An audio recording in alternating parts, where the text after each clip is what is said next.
दादा परत येतील हे काल्पनिक आहे आणि आजचा देश जो चाललाय या काल्पनिकनंच चाललाय. खरं परिस्थिती कोणी मान्यच करायला तयार नाही देशात, महाराष्ट्रात, पुण्यात आणि बारामती.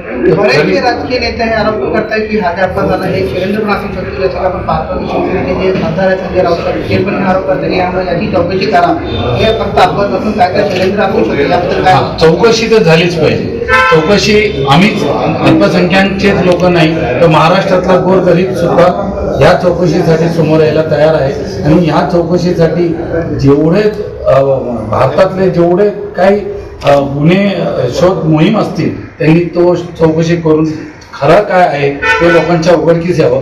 कारण अशीच एक घटना करकरेंच्या वेळेस झाली होती.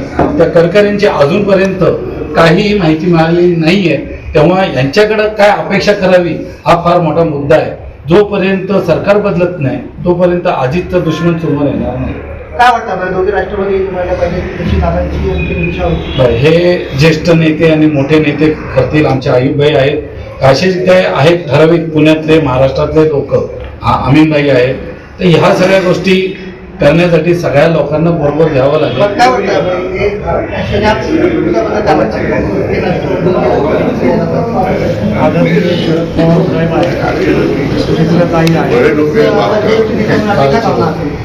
काळाची आज जी गरज आहे तर ते एकत्र यावं आणि मोठे नेते आहेत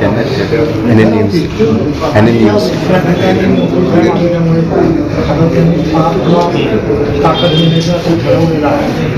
सुद्धा राजकारणात आलेले आहेत, त्यांच्याकडे पॉलिटिकल मोठा वारसा आहे. स्वतः डिसिजन घेण्यामध्ये काम करेल अशी माझी अपेक्षा. नक्की हे छोटे काही लोकांच्या अशी घटना होईल असं कोणी विचार पण नव्हता करता की एक अत्यंत दुःखद घटना झाली होती. म्हणजे जास्त जे दुःखद आहे ते प्रत्येक महाराष्ट्राच्या मनात आहे. त्याबद्दल काय होणार आहे बघायचं राहणार आहे. न्यूज नेटवर्क 360 मराठीसाठी बी शिवनाथ पुणे.